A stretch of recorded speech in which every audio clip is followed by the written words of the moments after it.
Dark Window. I'm your host, Jim Mann. Here on this program, I will be talking with many of the leading investigators, researchers, and authors on the topics of UFOs, UAPs, alien abductions, extraterrestrials, and a host of many other fascinating and related topics. So please join me and my guest for the next hour as we reach out. This is Dark Window on KGRA Digital Broadcasting. Hello, everyone, and welcome to Dark Window. Today, my guest is MUFON's chief photo and video analyst. His name is Marc Dantonio, and I'm sure many of you already know him. But Marc also holds a degree in astronomy and is the CEO of FX Models, a company specializing in digital physical models that they use in the film industry. So welcome aboard, Marc Dantonio. Well, hello there, Jim. How are you doing? I'm doing great. How's it's things great in to see you, man. You look great. Look at you. You look great. Look on you. Look at you. You look like you're, I don't know. Where are you? Lumberjack? No, I'm in my office. My office, we call it the ship office. It's actually a World War II battleship compartment, but not on an actual battleship. I do a lot of work for the Navy when I do model work. Mm-hmm. So I figured if I have to be in here for a long period of time, I should actually have an office that looks the part. So we have fake I-beams in the ceiling, fake, lights. Well, those are working lights that you see right there. Okay. But we have fake, panels and rust on the walls. And I actually have a hatch to open to get into the office. It's the door is a hatch. Which that's a real guy that's cave. Commitment to madness is what it is, Jim. So Marc, you wear numerous hats. Yes. So no tinfoil hats, though. No tinfoil hats. That's right. No tinfoil hats. You are the chief photo analyst and video analyst for MUFON. How's that going? Is there anything really, really extraordinary happening right now with MUFON? Well, MUFON, is going through all kinds of interesting, changes that are all positive. Okay. and we have a lot of people that are joining. In fact, one of my good friends, Kriston Harris, just passed his field investigator exam for Wisconsin. So, and I was coaching him a little bit for that.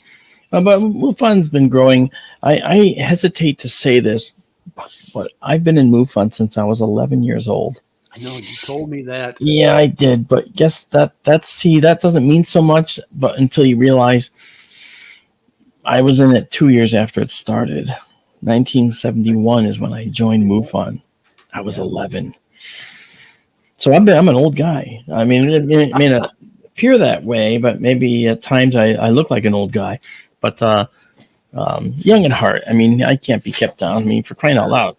We created remote observatories around the country. This is just nothing. MUFON, hell yeah, right? Great stuff. So MUFON's been my home since 1971, since I joined, and they can't get rid of me. Well, good. You're a very valuable member of MUFON. I've known you for years. Yes, you have. And you are invaluable to that organization. Now, you're also an instructor for field investigations. Yes. I've seen you, well, I should say we've had you at the boot camp. That's right. And, that's right. I was at the last one, the one before that. I think I missed, but before that, you were there. Next year, I've already been asked to instruct at the boot camp. They have me doing astronomy stuff, which is great because that's my world, right? That's what you do. Yeah, that's my world. Now, you're also speaking this year at several places. Oh yeah. Sometimes it happens, sometimes it doesn't. I don't go out there saying, "Hey, have me speak." I just sit back and I get phone calls. Now, I'm on a television show called The Proof Is Out There. It's on History Channel, owned by A&E. Yeah. And I'm one of the analysts, actually one of the image and video analysts. But they tend to use me kind of as a final word, maybe in many of the cases I do, because the point of what I do is to not say, "Oh, look at me, look what I can do," but it's to say, here's what I think we're looking at, okay? And I just offer an opinion. I don't say those are definitely birds unless I can prove it without a shadow of a doubt. So they have me on because I'm kind of the voice of reason, I think. And I've been saying that for the 4 years I've been doing this show with them. But it is sort of like I'm sort of a voice of reason because, you know, people tend to jump to conclusions. If they see some fuzzy dots on a photograph, they'll say those are UFOs. And I might say, but how do you know they're not birds? You know, kind of a thing. Mm-hmm. So, and I know that sounds simple, but it really depends on what the images have in them, what the videos show. And we just filmed 2 days ago, actually. This office was actually filled with equipment and cameras, and they were filming the first of 4 batches of stories. Normally, they do only 2 batches of stories, but now they got 4. Is that the proof is out there? Yeah, they doubled in size. Wow. Yeah, the show is getting some really good reviews, so it's doubled in size. Apparently people, you know, and I'm humbled by this, they like what they see. That's wonderful. Yeah. I'm just a contributor. You know, I'm not the executive producer. Miguel Sancho is the executive producer. This guy, nicest guy on planet Earth, knows what he wants. You know, he knows that he wants to get the word out. He knows that he wants to show people the truth of what they may be seeing. And if I know what it is, he wants me to tell them. Yeah. If I don't know what it is, he wants me to tell him, you know, that it isn't, that I don't know. And that's fair, you know. And so, go ahead. Mark, I have considered, since I've known you, I have sort of considered you more or less a scientist in your own right.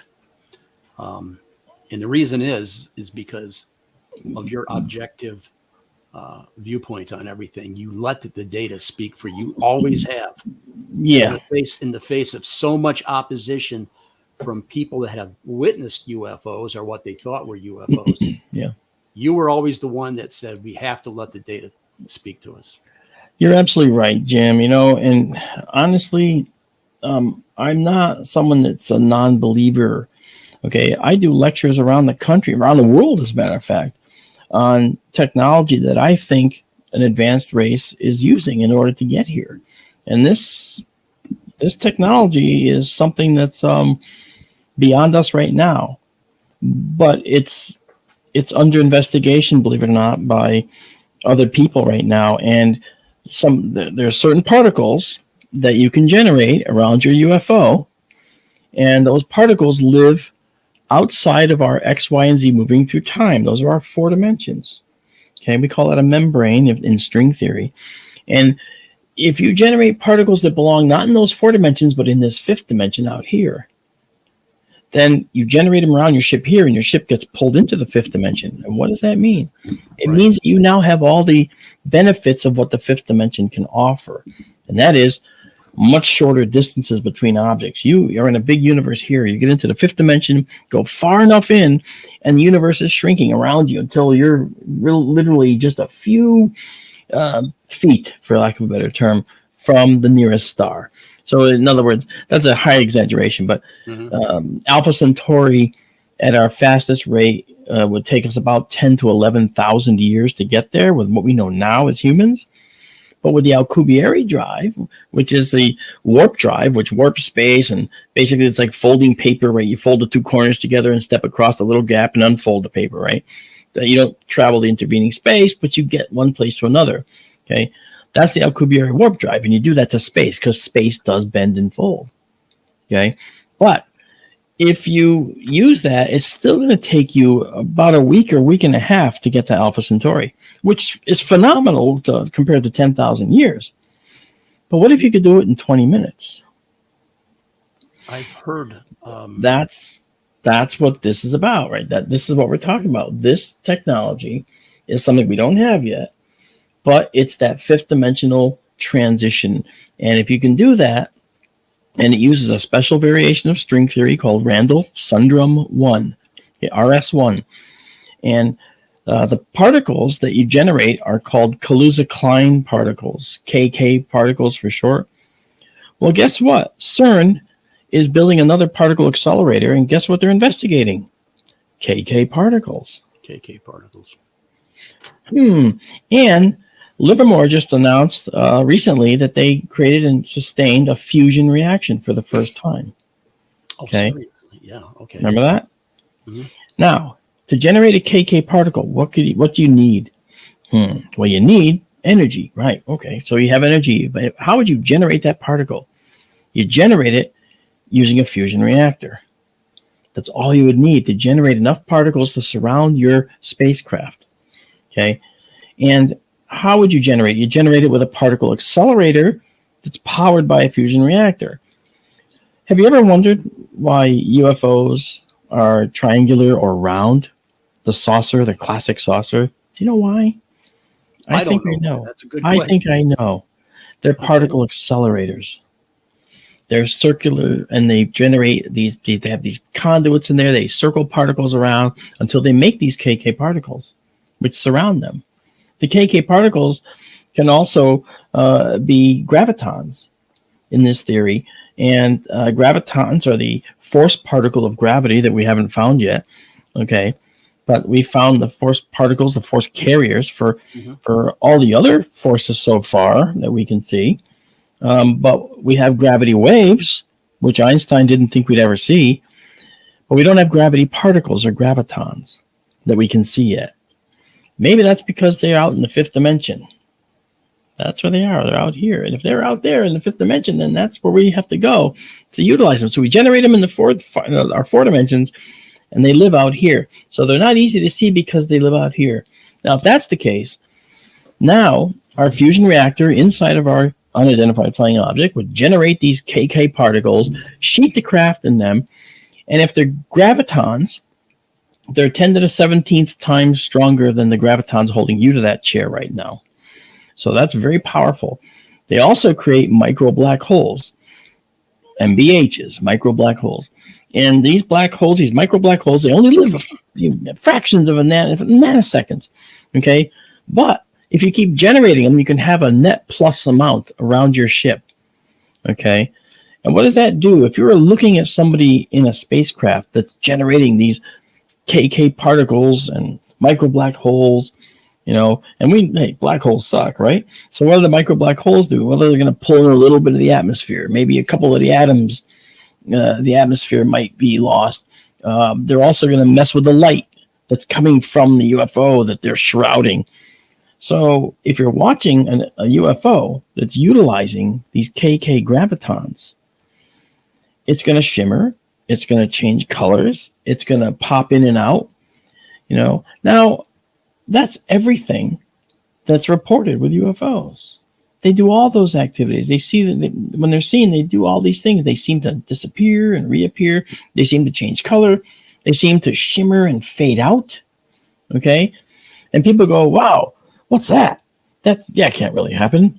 Well, it can, because if they're going into the fifth dimension, if you were watching them do that, watching with your eyes, that sees only visible light, you would watch them literally change color and possibly fade out. And now they're in the fifth dimension. If you're in the ship, you wouldn't notice any difference, except the rest of the universe is now really close to you because that fifth dimension, it's called the bulk, actually, BULK. That bulk location is so contracted that you could then punch out of our four dimensions, go into the bulk, and punch in somewhere else in a moment's notice. So the punch out, punch in process is what this variation of UFO propulsion could do for you. And everything we see a UFO do can be viewed as an artifact of these KK particles in use. Okay. Now, yes, I can tell you, Jim, well, they change color. Well, that could be atmospheric scintillation of an object near the horizon. Well, sure. Okay. There's a lot of astronomical explanations for everything I just described, the popping out, popping in, and apparently they disappear here and reappear over here. Well, the autokinetic effect, could be at play there, where your eye doesn't quite see where they vanished, and it tries to, figure out a path, and it's always wrong. Okay. Things like that. Okay. Fading out, fading in at the edge of visibility, then it comes back, So yes, however, these other things are also well understood phenomena that probably occur when you have these KK particles in use. I'm telling you, that's how they're doing it. I heard a talk one time by a gentleman named Robert Schroeder. Are you familiar with him? I'm very familiar. Bob and I talk often. In fact, his book, Solving the UFO Enigma, I wish it was still in print. I have 2 copies here. Okay, Solving the UFO Enigma. Bob is an aeronautical engineer, physicist guy, and he had this idea that I'm telling you now. And I talked to him at length, and he basically said, spread the word, please, because, he doesn't go out and do these talks that much at all. So I said, I'll take the charge because I'm in agreement with you. And whenever I do the talk, I mention Bob. Okay. In fact, I was just about to say Bob Schroeder because, he's the guy that, you know me, I don't take credit for anything that's not mine. Yeah. So clearly, Bob had some really good ideas. I've since confirmed that other physicists, out in Stanford, a physicist said this can happen, and some other folks as well. So clearly, this is not just something that's popular belief. There's some science behind this, and that's what we need. We need science, man. We need science. And again, you said it before, I'm not going to commit to something that is just outright unprovable. I will, if something is a hypothesis and isn't proven, what do? You develop an experiment to test it. And that's the whole point right here. We want to see if we can develop an experiment to test this. All right.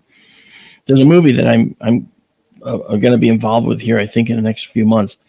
And we're going to do just that.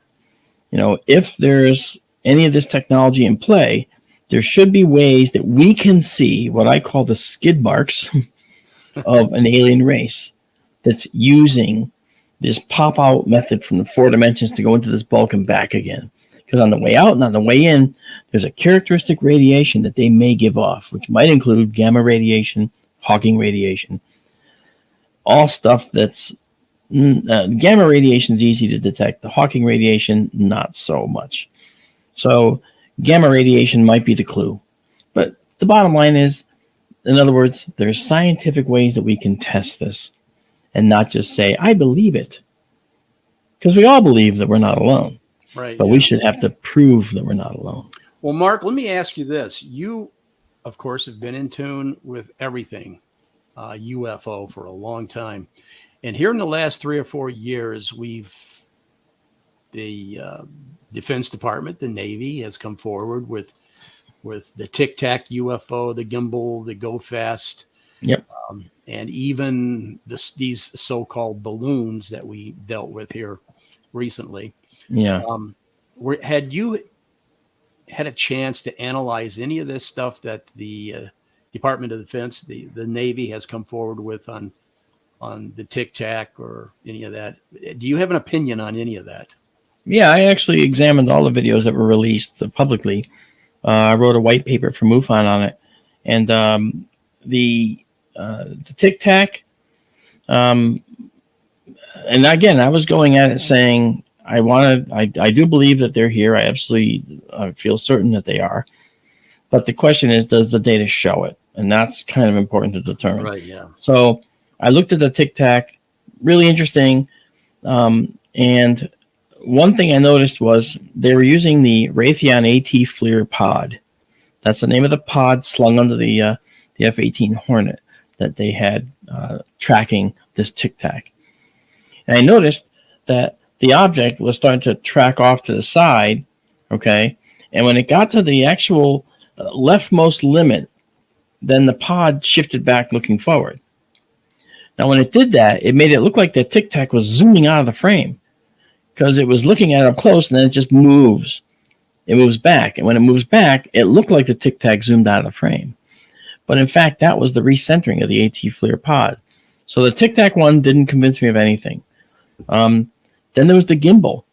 Remember that? The officer said, oh, look, it's rotating. Right, yes. Okay, and that sounds convincing because you got this Navy aviator guy saying, look, it's rotating. He's looking at the screen and watching these spiked things rotating. Okay, what were those spiked things? Were they actual things sticking off the ship, if that's what it was? I don't believe so, actually. I think we're looking at a lens flare from the bright infrared source, and we're looking at that bleed on that particular sensor. How do I know? Why would I make such a statement? Because sometimes the devil's in the details here, and sometimes the object itself of most interest is not the most interesting thing in the image. And in this case, that's true. You see that thing rotating, it dominates the view. It's going like this, and you're seeing these spikes rotating. And everyone's looking at that object.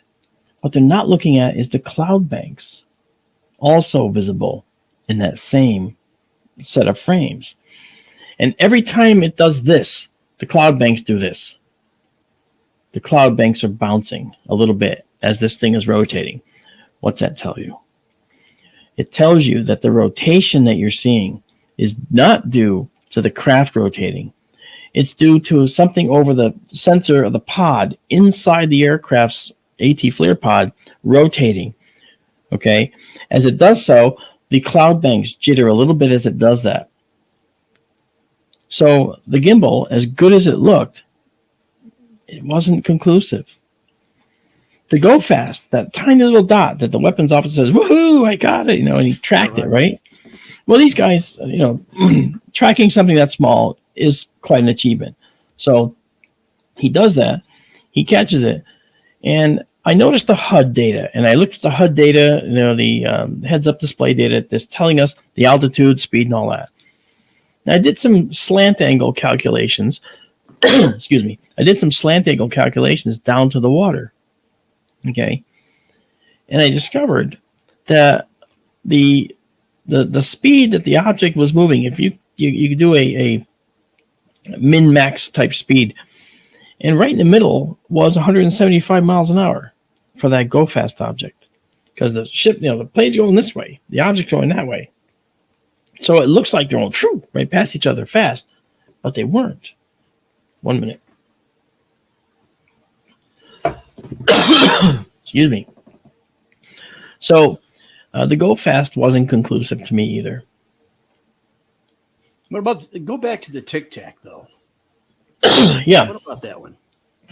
Yeah, I mentioned that the Tic Tac, it looked like it zoomed out of the frame, but that's because the AT FLIR pod recentered to face forward again, because it was tracking this thing moving this way over there. And then when it got to the left extreme, it then recentered the pod. And when it does that, from the camera's perspective, you got the Tic Tac in there. And all of a sudden, now remember, the thing's aimed this way now, almost at the Tic Tac, when it's over there. But then when it shifts back, the Tic Tac's going to look like it's going whoosh. So that high rate of speed isn't convincing to me. So what's more convincing is the reports of the pilots. Okay, when they say things. Now, here's something that wasn't caught, which I firmly can understand, and that was Dave Fravor suggested that there was a Tic Tac that came down near the surface, and then something was bubbling up underneath it. All right, maybe another Tic Tac coming up from under the depths, in the depths, because I believe that that's where alien civilizations will set up shop on our planet to stay away from us. They'll go where we are not, and that is underwater. Perfect. So what would be your conclusion on all three of those? My conclusion is that the three of those are not conclusive proof. They're not definitive, unfortunately. I'm just not convinced that they're alien technology. No, because they can be explained by a number of other things. As a matter of fact, at one point, I forget which one it was. Maybe for one of them, I superimposed the image of an F-18 projected away from you onto the image. And I noticed there was some ghosting and stuff of what was in the image that actually matched the profile contours of an F-18 at distance. And now, is it possible that that particular footage was actually a combat air patrol with another F-18 that was pulled, and they might have thought that maybe they're looking at the infrared image of an unidentified object? I don't know. I just know that, you've got to be really careful, and you've got to get the data from a trustworthy source, right? And to suggest that the government isn't trustworthy is to tell you something you already know. Right? So again, Mark, you stay with the data regardless of what popular opinion is. Yeah, I can't be bought. I don't care what people say. To do and move on. Yeah. I Okay. can't be bought. Moving on. You're involved with FX models. Yes. Exactly. What do you do with FX models? FX Models is a company I started in 1994, and it started as a model making company. It was a hobby at first, you know. I mean, I made a couple of little model kits. Hey, look what I'm doing, you know, building things that other people made as kits, and I built the kits. Oh, look, I made these cool models. But then, I have these radio control submarines, and in the other room I have a 7-foot German U-boat up on the shelf that I used to run right in the lake that's right out front here, down the street. And this 7-foot U-boat has For some reason, I absolutely believe that, Mark. I could show it to you if I had a long enough cord. I could show you. And I ran it in the lake. It has a ballast tank system. It runs like a real boat. So you flood the ballast, it goes down. You blow the ballast with compressed air, it comes up. Okay, so I did that for many years. Then I decided I'm going to make the Alvin submersible, the Alvin that found the Titanic. You know, that white little stubby thing with a red sail, really pretty. So I made that as a kit. And next thing you know, I had a production company call and say, Mark, we're doing a show called Nautilus. It'll be filmed in London. We'd like to know if you'd like to go with your radio control craft and perform them for us on set. No, I don't want to do it. Of course I want to go, right? So I ended up in London with my cousin, and we were there for a week and a half filming Nautilus with the Alvin and a bunch of other little Trieste and a Curve, which is a special Navy remote vehicle. We built all of them for the show, and we made them look nice and weathered so that it looked like it'd been there a while, you know. So we had a fun time. And I thought, hey, this could end up becoming quite a career if it takes off. And when I came back, I got a phone call from General Dynamics. Now, I'm in Connecticut. General Dynamics is in Groton, Connecticut, New London. Okay. And they said, I saw an article in the Hartford Courant, which is the statewide paper, and it said, we saw that you're doing these submarine models. Would you be interested in maybe doing some for us? Sure. So I went down, I met with them, and I've been doing their and I've been doing their model work since 1995. Outsourced. I'm not an employee, you know. And so I ended up doing. In fact, just yesterday they ordered another model to make. These are display models that we make too. So that's become quite a little cottage industry, if you will. And so FX Models makes generally submarine models.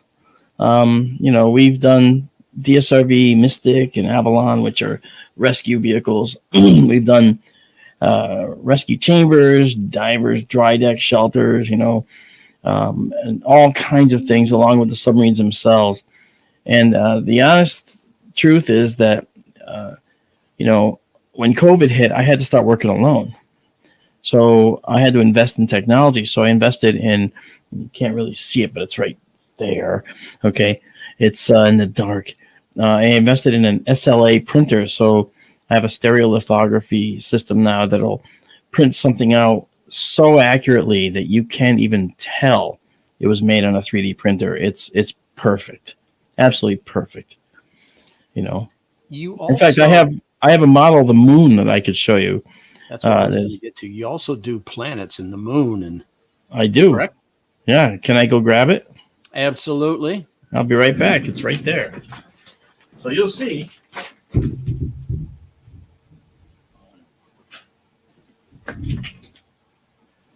So imagine if you will, that you like our moon, right? Well, this is our moon, okay? And you can see all the detail. This thing, I know the camera doesn't even do it justice, but you have all the craters in here. and it's really quite accurate. As a matter of fact, I'll see if I can do it this way. Okay. So you can see the craters, right? They're all here, and all the seas with a different, the Maria, right? The Maria are the seas. You can see how accurate that is. This is extremely detailed. That's amazing. Right? Yeah, and this is a one shot right off the 3D printer, and then I painted it. Now we're getting a mold made of this, and these are going to become available to people who want the moon for themselves. Okay, it's going to be the size of a little ball, and it'll be made of a very, very resilient resin. So it's going to be kind of cool, and people will enjoy it. I have a second one I made. It's this big, actually. Here's half of it, right here. All right. And this is another one that's going to be made, and it's, again, this is only half, but, the two halves go together, and you've got all these craters. Look at that. That is just amazing, So, so I am doing planets and things like that as well, and people just love them. The other thing that I make is lunar craters. So if you have a specific crater on the moon you like, we actually make them as 4x4 plates, and you have the perfect craters, all 3D, all painted nice, because I'm an artist, right? So I had to paint them up. So we have every crater on the moon almost, actually, that you might want. Get them? Well, we have to get them through my website, fxmodels.com, and we're going to be adding them. They're not there now. You'll also be able to get them as products on SkyTour Livestream, which is our remote observatories. And those are going to be available there too. And people just love these. I mean, we have all the Apollo landing sites. You can see all the details. You don't see the lunar modules because at the scale we're showing you, right? It's a scale you're looking from like 50 miles above the moon, looking down. But you can see for like Apollo 15, for instance, you can see Hadley Rill and all these areas around where the lunar module would have landed. So it's really neat stuff. And so I've been taking submarine models and, going from inner space down below to outer space. Here not so much, but hey, those two have plenty of model making capability out there. So, is the entire solar system available? We were making very large planets for a number of years. In fact, right near you in Wickenburg, out in Surprise, which is right near you, there is a child daycare center that has our planets hanging from the ceiling. And it's one of 120 different buildings that we've put these in. And Jupiter is 4 feet across. Okay. The planets are not in scale with each other, but they're across. Yeah. Actually, I had to get them there before the room was finished because they wouldn't fit through the door. So they had to be stored in the rooms of all these daycare centers and then installed after the room was closed off, which is kind of interesting. But yeah, and so that was a good project that lasted about 4 years. And then after that, we have planets that we make virtually any size now. Perfect. Right. Yeah. So let's talk about Marc Dantonio, the astronomer. I know that guy. Yeah, I remember a few years back you were the guy that would give lectures about the populated universe and the number of exoplanets that are out there. Where are we at now? How many actual exoplanets that are out there are in the so-called Goldilocks zone? Oh, I'm glad you mentioned that because that is the $1 million question, right? I mean, we know just offhand and not being flippant about it, that there is approximately one planet for every star in the universe. So we know there's at least as many planets as there are stars in the universe. And in general, if our solar system is any indication, that's a huge underestimate, isn't it? Sure. So looking at our world, okay, we are in a specific distance from the sun, a particular kind of star with a particular amount of heat, particular types of radiation, a particular kind of stability. And if you keep going down the list of all the things that have to be so particular, you say, well, then it's probably a miracle there's life here at all. However, you also have to look at the fact that there are so many other stars out there that can support planets in the habitable zone, that likelihood that there's no life out there, that would actually be the true miracle. It turns out that it's a miracle that we're here, but it also would be a miracle that there aren't many, many millions, if not hundreds of billions of others throughout the universe. Keep this in mind. So, how many exoplanets are on record right now? I mean, just over 5,000. 5,000. And that's using the techniques we know so far. That's just looking at various spots in the sky, predominantly an area in the constellation of Cygnus, which is a fist-size area, the size of my fist you see there, at arm's length, in the August sky looking straight up. Okay, most of them are found in that little tiny region because that's where we focus with the Kepler Space Telescope. Right. Then the TESS transiting exoplanet survey satellite did a job. It had like a 92-degree field by 25 degrees. It was massive swath, and it was looking at all the stars in there all at once, which was actually pretty cool. And so that was an amazing program. And as of now, with TESS and Kepler, and then the extension to Kepler called K2, plus the ground-based systems that are looking for exoplanets, we're sitting just over 5,000 right now. And of those, there are a number that are in the habitable zones of their stars. Say 10% of the stars out there that have planets may have habitable zone planets as well. And I'm underestimating that. It's more probably like 20%. Okay. And depending on the type of star you are, okay, if you're a hot blue star, you won't have any planets because the radiation is so powerful and intense, it's pounding against you all the time. It's going to push all that stuff out of their local area, and you'll never have planets. If you're a star like our sun, then you can actually have a more gentle wind, more gentle particle spray.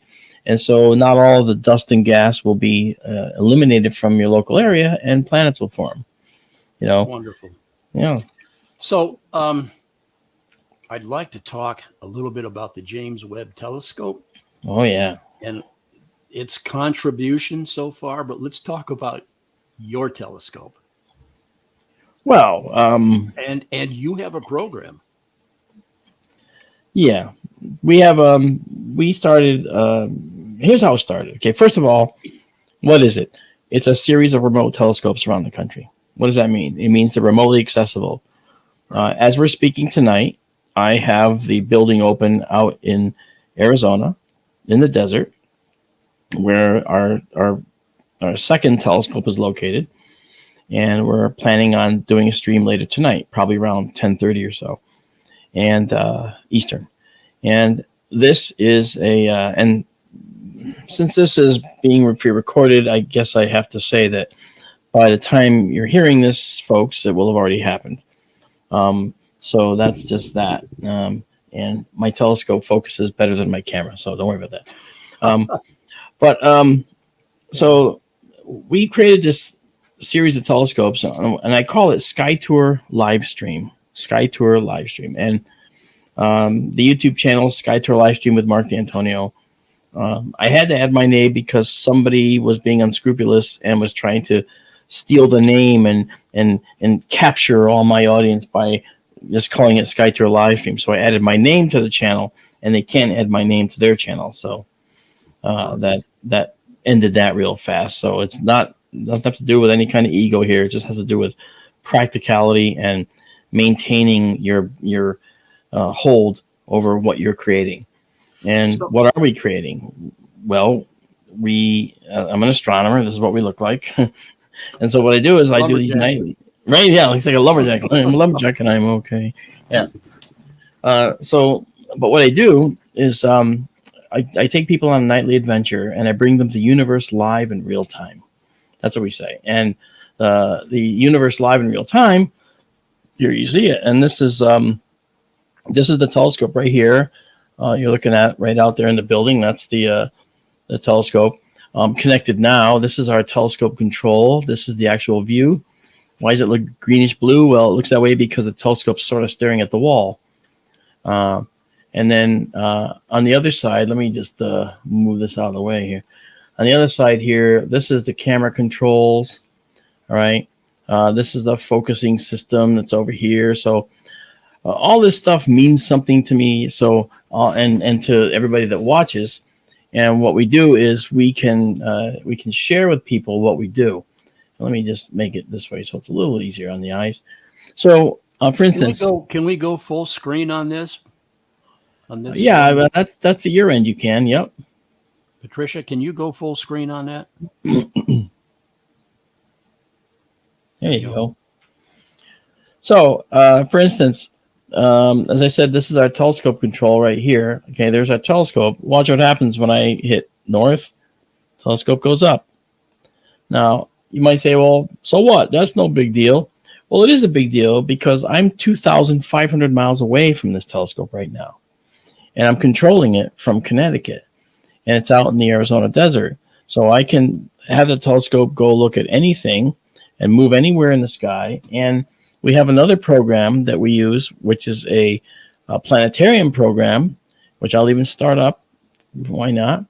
And this planetarium program connects to our telescope and allows us, and this is a free program, by the way, allows us to literally connect and watch the skies and take ourselves to any place in the sky. All right. So, for instance, for this guy, what I'll do here, I'll just show you. I'm going to disconnect and reconnect, and now you'll see a little indicator show up on the view. There it goes. That little crosshair, that shows you where the telescope's looking right now in the sky. So we have all this stuff talking to each other. We've got this system here, which is the camera system, talking to the telescope. The telescope is talking to this program. This program is reporting its position. And so we see a tremendous number of things. And if we were to remove the atmosphere and just show you where things are, well, I can say, well, there's Sirius, the brightest star in the sky. And I can say, let's go there. Right. And now I told it to go. And what you'll see is the telescope now go up. There it goes. And right now it's still daytime out there. So we're probably not going to see it. OK, but Sirius would be right in here if we were to show this. OK, so there's an awful lot that we can do. And I'll give it a shot. I don't know if we'll see it, but it's going to be really, really dim if we did. But it can. I've seen stars during daytime with this myself before. So, but we're looking at the sky right now, and right now it's on it's on Sirius right now, and so there it is, and so it's pointing there. So at night we look at all these different objects, you see, and people just love it. They love it. So we got a lot to do. We have a lot of instruction we give. This is, I call this a night vision mode. And I think maybe, let's see. I'm looking to see if it's actually here. Yeah, it's still a little bit too light. The sun is still up, as you can see, so we're not going to see it. And that's all right. But you get the idea. Really cool. So, but the whole point is now, what do we do with this? Well, we show people these things in the night sky. Now, what are these things? Well, if you'd like to see some of those, I can show you what we've actually done and things we've seen. I think you'd like that. So why don't we do that? Yeah, please do. Sure. So as an example, here is an object we took a picture of. All right. This is called hold on. What happened there? I must have hit the wrong one. Why did it say that? Oh, I had the wrong one. My apologies. Okay, so we'll come out of here. Let's go down. I think it's this one is probably better. There it is. Sorry. Okay, so this is an example of what we photograph. Now, what the heck is that? Okay, this is called the Boogeyman Nebula. Look at that. Now, this was a 30-second exposure. So I had the sensor open for 30 seconds, and it captured this beautiful object. This down here is a reflection off of dust clouds. This is dark dust that's silhouetted by brighter hydrogen-emitting clouds behind it. It almost looks 3D. Okay, this is an example. Okay, now this is just if you're looking at Orion, it's to the upper left of the constellation of Orion. Okay, and if we take it a step further, we can go and say, well, here's another one. Here's another one. This one. Look at this one. This is called the California Nebula. Can you guess why? Kind of looks like California. It kind of looks like California. You got it. You know, I noticed, Mark, that Yeah. the universe, when we look up at night, we see black and white. That's right. The universe is actually filled with color. It is.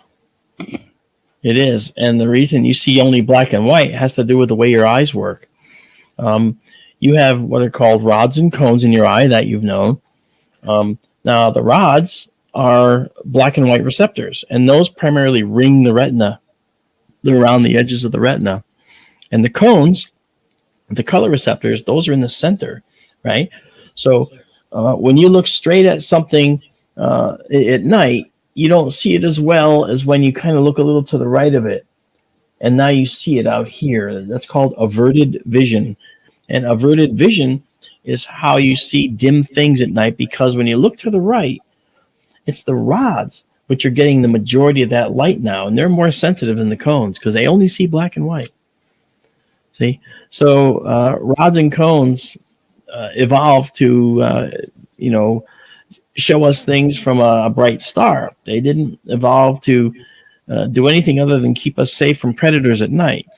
We had no need for infrared sight, but some creatures do have the ability to see infrared.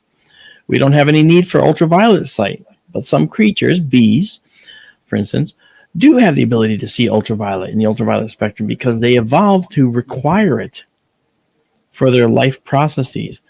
They have to find those flowers. For instance, they have to get the pollen and then, the nectar, and then unwittingly take the pollen to the next plant. See, so these things you see right here, if you saw this in a telescope, it would just sort of look like a whitish cloud, fuzzy, faint whitish cloud. But you had to take it the next step. This is a gas cloud of hydrogen gas, and it's being excited by this star right here. This star right here called Menken is a star that is actually so hot. It's I think it's like a type O star, one of the hottest stars there is. And that star is shooting energy out this direction. And you can see it's making kind of an arc on the front of this object. It's pushing the stuff away. And so it's starting to make an arc around itself of this material. Again, this is a snapshot in time. But if you look at that, that's just a beautiful example of how the universe works. And you could take this and say, oh, that's a beautiful red nebula. Or you can say, this is a red nebula, but there's also some dark nebula in here. Dark nebulae are made of carbon compounds, silicon compounds, and they actually have the building blocks of life in there. And so it's within those dark nebulae mixed with this hydrogen gas where life is born. And so hearing it that way, you view the universe very differently, don't you? Beautiful. Mark, now you have some beautiful pictures, some beautiful photographs. What do you do with these photographs? Well, when we take these, do you make a Marc Dantonio calendar or something? And I haven't yet, but that's we do have a store that we're starting up so people can actually buy coffee mugs and rugs, literally, and blankets which have these on them. We have samples of some of these things, and they are absolutely visually stunning. But that's not why we're doing it. We're doing it because we want to educate in astronomy, but we have to keep being able to afford doing it, right? I mean, right. It's several $100s a month just in expenses to keep the observatories running. So we depend on a Patreon, and we have a website called skytourlive.org. Skytourlive.org is a wonderful site that we created to show people what we do, and I will show it to you now if I can. We are a 501c3. That means nonprofit company. So here it is. That's one of our pictures right there. They're all our pictures. This takes you, SkyTour Livestream, this takes you, if you go to skytourlive.org, this takes you, no, I don't have a question. Thank you. It's me. SkyTour Livestream will take you to our site. The SkyTour Livestream Patreon page is here. You can contact us. You can do other things. You can hear about SkyTour Radio, our radio show, and learn about us. Now, when you say, what do you do with the pictures? Well, we have an online database. And we actually have a server where you, as free subscribers on YouTube, want to go. Basically, it takes you here. Now, what is this place we're going to? This place you're going to, this is a record from all the way back to the 11/8 of 2021. All the nightly objects from 11/8/2021 all the way to, let's see, when was the last time we did this?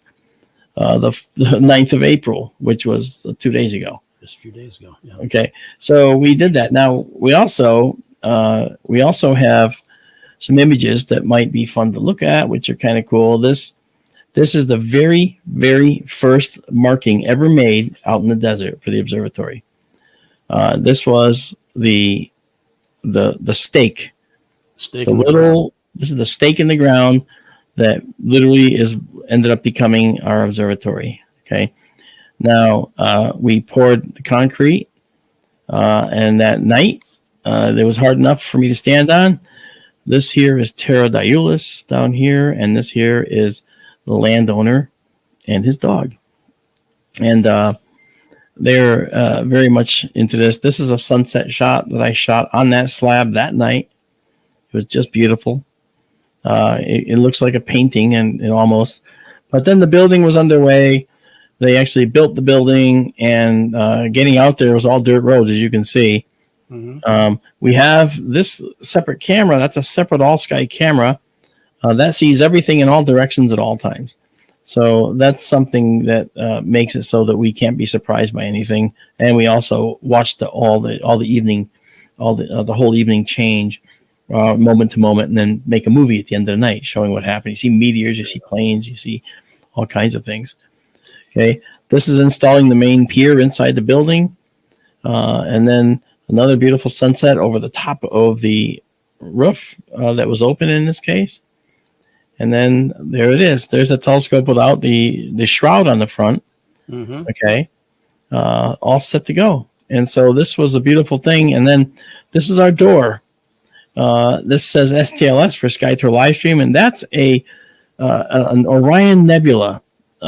And Orion Nebula, of course, is the Great Nebula in Orion. It's one of the only ones you can see with your eye. And Terra Diulis, the artist in residence with SkyTour Livestream, made this entire door. These are bottle caps, colored bottle caps. They have not been changed in their color at all. This is how they originally were. These are a particular brand of beer. These are a particular brand of ale. These are an orange drink. These are orange drinks down here. It's pretty cool. That's just how they came. And why did Terra have so many bottle caps? I don't know, but she sure wanted to get rid of a bunch of them. Mark, we're out of time. We have to wrap it up. This is a good spot. All right. It's been a fascinating hour. Well, it's been great, Jim. Thanks for letting me hang out with you for a while. I'm so glad that you came on the program. And I know, again, you're going to be speaking around the country in different places, and Oh yeah, I didn't even tell you, but yeah, you're right. Contact in the Desert, June 2 through 4, then Roswell, June 30 to July 2nd. I was at Alien Con already, and then was at Roswell once already for Tom Reed's UFO Expo. Right. And then of course we have the filming for A&E to do. So anyway, that's great, and thank you, Mark, for coming on my program. We have to, there it is right there. SkyTour live stream is available on YouTube, Facebook, Twitch. I don't know these venues. Yeah, Trovo and yeah. Rumble though. Rumble, we're coming soon to Rumble. Yeah. Yeah. We're multi-streaming now. That's new for us. No, great. Anyway, thank you, Mark, again. And so, everyone, on behalf of myself, Patricia Wilkinson, my program manager, and Marc Dantonio, thank you for joining us, and we'll be back again next week for another guest. Thank you. Good night. Good night.